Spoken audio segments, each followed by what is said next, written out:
So thanks again for another episode of the Mill Social Talk Podcast.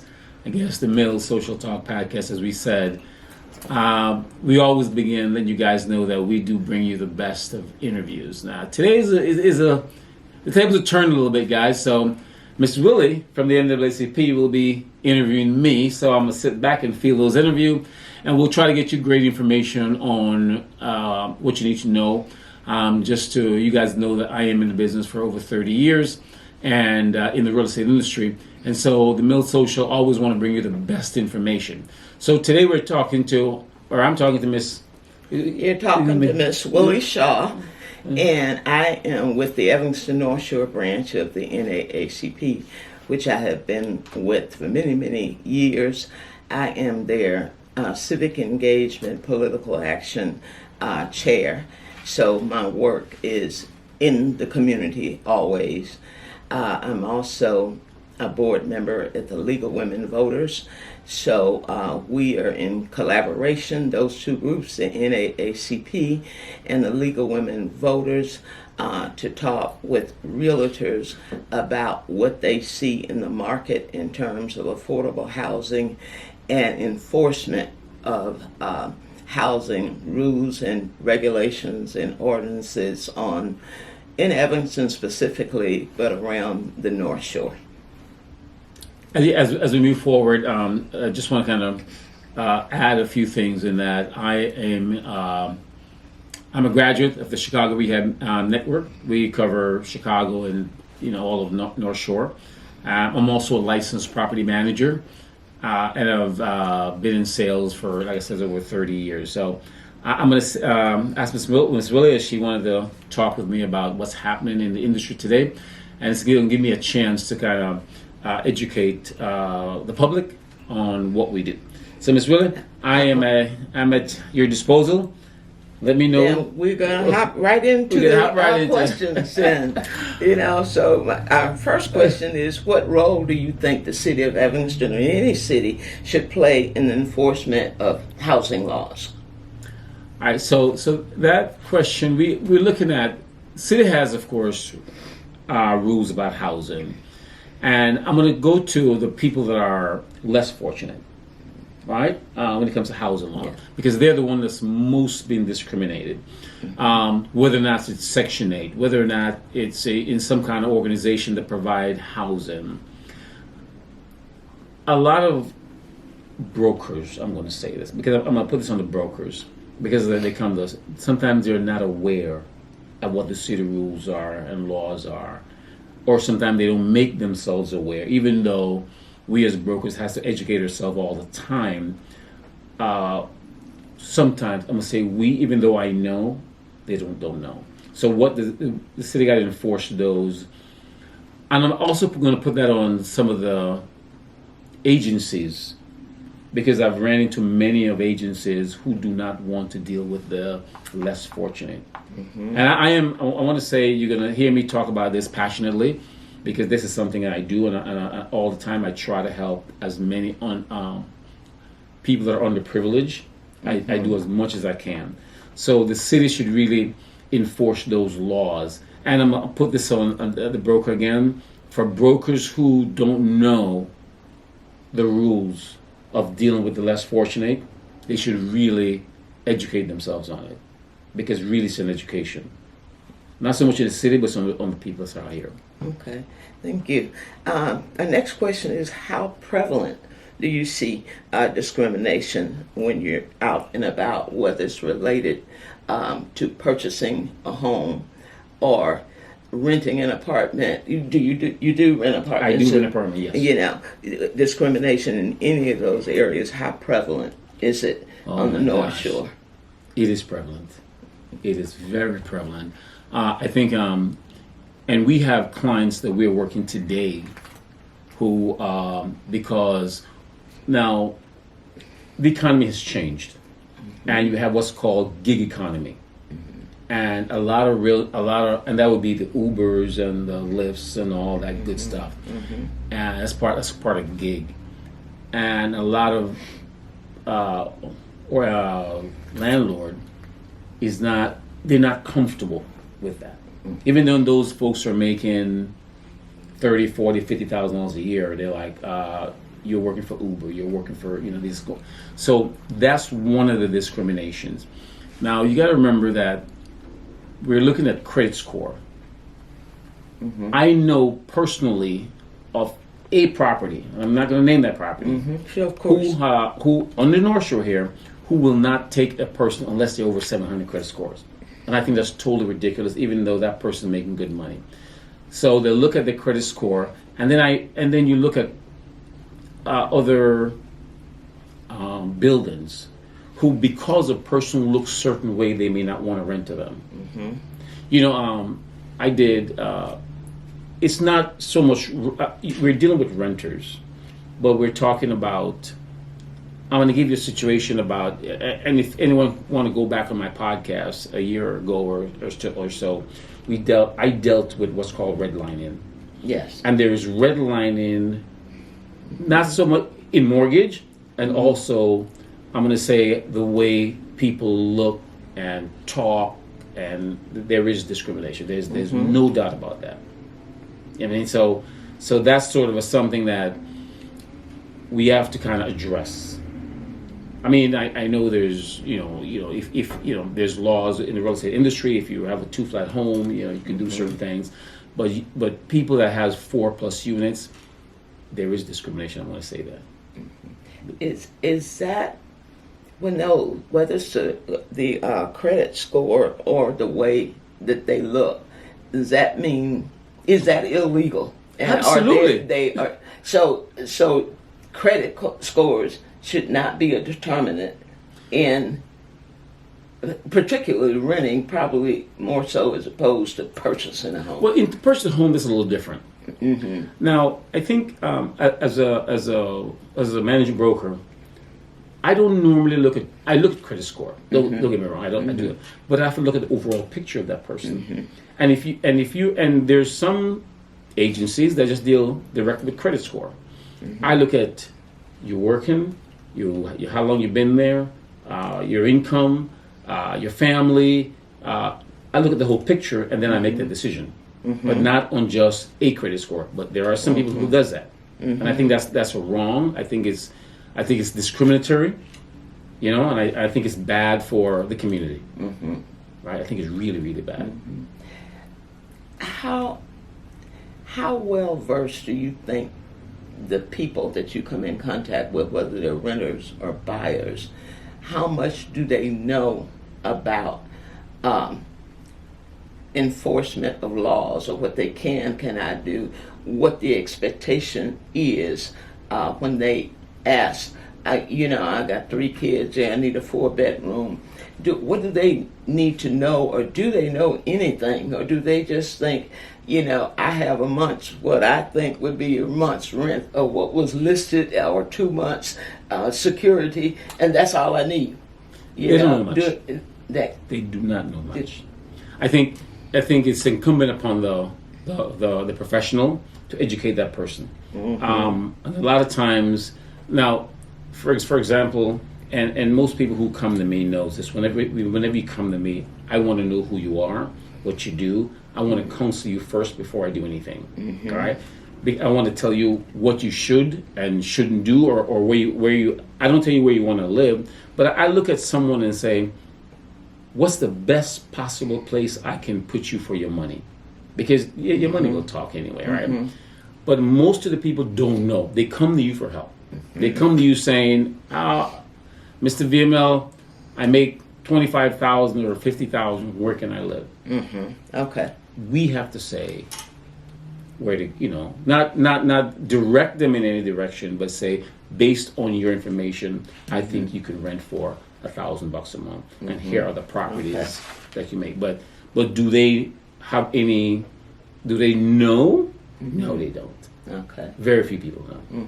What about the landlords themselves? You think they know very much about fair housing laws, or the landlord, I own this building, so in their minds, I'm just looking for a particular type of person without thinking of any of the legalities? The landlord do not know fair housing laws. They absolutely don't. Okay. They depend on brokers to guide them. Okay. Right? They don't. I mean, they're not educated in that field. Some landlords has perceptions, and I've dealt personally with landlord that says, I want to be able to rent to this group, right? And they do that, and they try to. I mean, I have had brokers who knows nothing about fair housing, even though they have to take the classes, and I had to coach brokers that you can do this, you can do that, or you shouldn't do this. I remember one time I ran into a broker, and he says, my client was Section 8. He said, I don't want to rent to Section 8. I'm like, wait a minute, you can't say that. I don't want to hear that. You can't say that. You know, and I had to inform him that this is what, you can't do that. You're getting ready to lose your license. You can't discriminate like that. Well, my client don't want any Section 8. You will need to inform your client of what the laws are. And so I was taken aback. I'm like, whoa. But of course, that's a broker on the North Shore who never educate themselves about.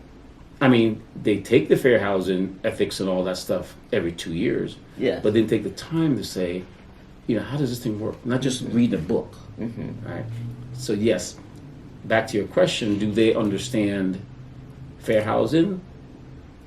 The landlord may say, no, I don't want a Section 8, but if I run into a landlord that says that, I'm like, let me tell you how this works. And if you telling me I don't want to, you want to discriminate, I'm gonna basically say, listen, I can't take your listing. Okay. Right? I can't do that because I can't discriminate. Okay. You know, I was thinking there's something that ordinarily would seem very simple, but has created a major problem in recent years with apartment rental and homeowners, and that is pets. It seems like all of a sudden, you know, in maybe 5 or so years, you know, there are pets all over the place. You know, there are people that have 4 and 5 cats or 3 and 4 dogs. Some in a home, some in an apartment, but there have been issues, you know, outside on people's lawns or people hiding animals in apartments.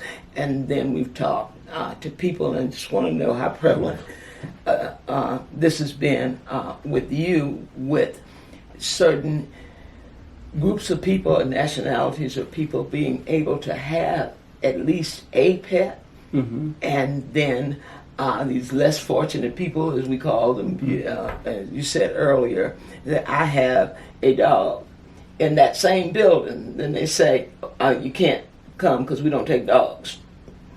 But, you know, they are aware of a tenant in that building That has a dog. that has a dog. Yeah. Well, you can't discriminate like that. I mean, and landlord, I mean, whether that landlord want to do that, or if you have a dog, whether or not you have a dog policy or not, and if you have a dog policy, then you have a dog policy, right? And landlord gotta make sure that if Unit 1 has a dog, you can't tell Unit 2 you can't have a dog unless that dog is a service dog, right? So if they have, you can't do, you just can't do that. And you know, I tell landlords now years ago, and I haven't looked at this in the past 2 years or so, 3 years. You know, the insurance industry was a little leery about dangerous dog, or how those dogs, like whether it's pit bull, Rottweilers, and all the you know, that perceive it, and not that they're dangerous, but their perception is, because you got really, I mean, you got, you know, pit bulls that are really just a really big puppy. You know what I'm saying? But the insurance. I don't know if I agree with that, but everybody has their opinion. You got pit bulls that are really, really cool, and they don't, and you know, they're just lovely and calm, but it's how people train their dogs, of course. Yeah.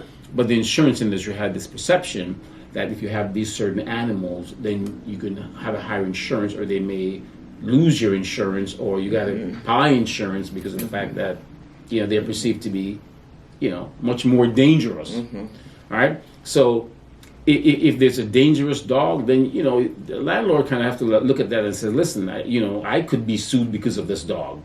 So you may say, hey, if there's another dog in there, hey guys, I know you got a pit bull, you got to buy insurance, you got to cover me for the insurance. So it's just education that people don't know, or landlord doesn't know, or sometimes other folks don't know to not discriminate to that person. Yes. So it's just all about education. Okay. When and if a person feels that they have been discriminated against, how often do you think it's actually reported? Do cities and municipalities even know, or people coming forward to say, this is what happened to me? Not much. Not much. Not much at all. I'm going to tell you a story. Years ago, when I first started in the business, I got discriminated against. But as a young realtor, wasn't sure. So it made me passionate about it later when I realized what happened to me. I was in the lakefront. I had a black pastor who wanted to buy a home. It was like $1 million. The Caucasian guy said, no, it's $6 million for the home. I just started out, green behind the years, I didn't know, So, but later I realized, whoa, I got discriminated. That lady got discriminated against. So, if that ever comes up, I'm so vicious about it. Okay. Oh, I'm all over it. And I've called people to the carpet and say, hey, don't you ever do that again. Yes. You know what I'm saying? Because it happened to me, and I know I would never let it happen to anybody else. But to say, how often people know that they're discriminated, or if whether or not they report it, very rare. We don't have that. We don't have like a huge instance. No, they don't do that. Okay, this question, there's such a big organization, I'm just going to read this entire question. It says, if you're participating in a program that's administered by the Housing Authority of Cook County, are there things that the Housing Authority itself should be doing to make it more appealing to landlords to rent to people with those vouchers that you spoke of earlier?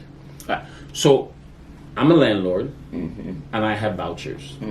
I have vouchers in my own property. One of the things, all right. So, myself, my organization, and the housing, the alderman for the Chicago, I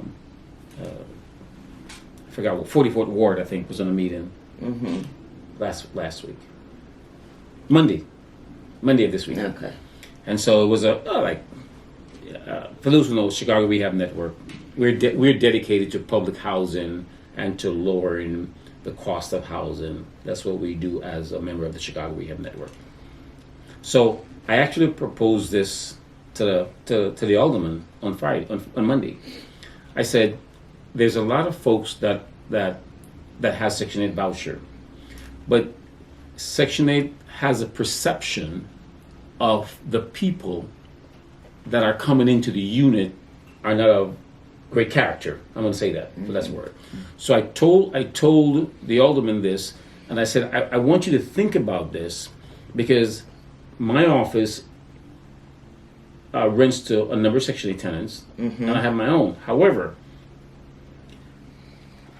what we should do is possibly create some kind of fund that would give the landlord some kind of calmness to know that if that property is damaged, they can draw from this fund. It could be $1,000. It doesn't have to be a lot. It could be $1,500. No, because I have seen Section 8 recipients go in and damage a property. Now that's not for me, because I'm gonna say I have long-term Section 8, 20 years, and they have been there, and I rave about them all the time. But I believe that the city should have this fund set aside. Not that they will have it. Not everyone will use it, but it got to be a position where that recipient go in and say, hey, I'm going to tear this property up. Not that they'll go in and tear it up, Yeah, I but they lived in understand. it real hard. Yes. And that's something that will probably get more recipient to be accepted by the landlord. And I proposed this to the alderman on Monday. I said, because there's this perception that, I don't want to be bothered with these people, right? And so that's the problem. Now, one of the things that happened, let me say Chicago, because I'm not sure if Evanston has it. You have the RLTO, right? The Residential Landlord Tenant Ordinance. But what's happened is, if you notice, all of the major renters gotten away from security deposit. They gotten from it because you have, if it's not handled properly, it costs the landlord 3 times the amount, right? So that's one of the things that, and I was dealing with a tenant yesterday, and she wanted security deposit. I said my advice is not to do that, to charge a moving fee. Okay. But I think that if we don't hold the landlord to this strict rule of it costing them 3 times the amount if you got into any kind of legal issue with the security deposit, I think that's something that we should get away from. This, because the landlord is put really at a defense. So no landlord will want to hold the security deposit. Even the big guys don't do it anymore. Yeah. And I think that's a problem. Okay. It's a major problem that should be totally eliminated. Okay. All right. I'm just going to do a couple more questions, and then we can switch it around if you have a few for me. Do you believe that there are adequate resources that's allocated for educating these renters? Or where do they go within their city or municipality to find out information that they need? I know you mentioned earlier that you tried to educate the people that you work with, but do cities and municipalities hold some responsibility to have some agency within their group where people know that I can go here and find out this information? For the Evanston community, I don't remember if there is any in the Evanston community. Okay. In the Chicago community, which they can go also. Yeah. Because it's all part of Northshore. I mean, you have neighborhood housing, you have Journey Forward. There's so some of the banks that does the Fannie Mae, Ginnie Mae loans. If you're having a problem with your mortgage, they would refer you to these agencies. Okay. But you could, the one I think about right away is Journey Forward. Right? Or I think NAACP does it also. Okay. So there is agencies that does that. Yes, there is. Yeah. Okay. But they're only these people are only aware of it most of the time when they're trying to buy a home. Because only then they will says, "Sir, madam, you can't buy a home, but I can send you to this organization to increase your credit or to put you in a position to buy." But when you're renting, no, they don't really tell you, "Hey, go over there and get your rent," unless you come to my office. Now we would send you somewhere like we're not ready, but go here. So do you think it's the cities and municipalities have any responsibility in offering that kind of service to the community?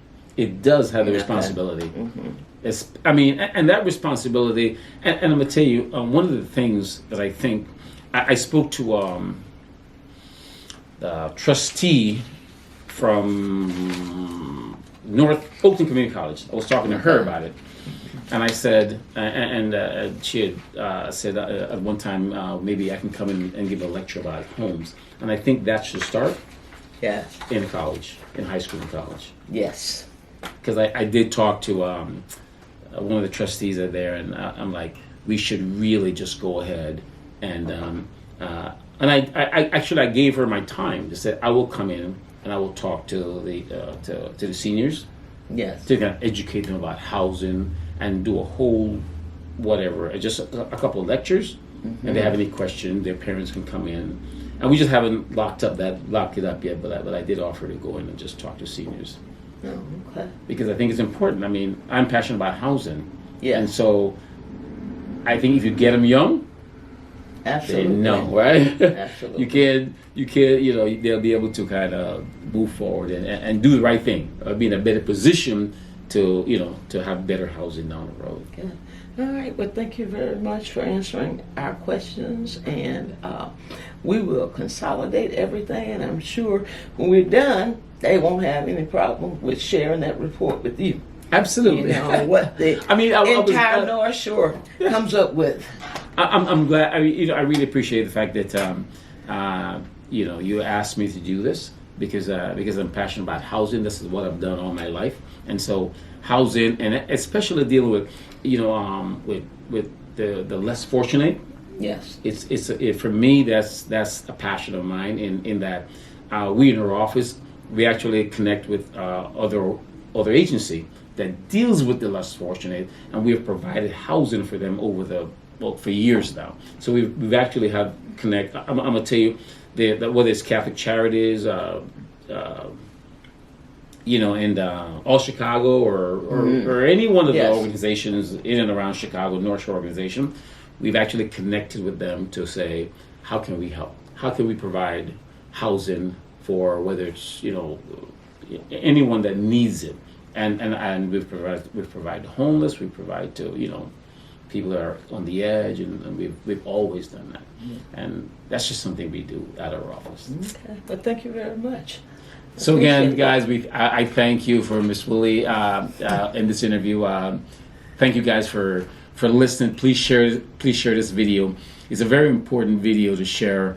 We want you guys to be able to understand. If you have any problems, please visit us at millsreal.com. That's again millsreal.com, and you can always go to our website to listen to the entire video. This video is going to be is a podcast, and you can listen to it on Spotify or wherever you listen to podcasts. But thanks again. Until the next podcast, guys. We hope to see you soon. Again, please share the video. Please share this video. Again, Leroy, managing broker at Mills Realty. Thanks.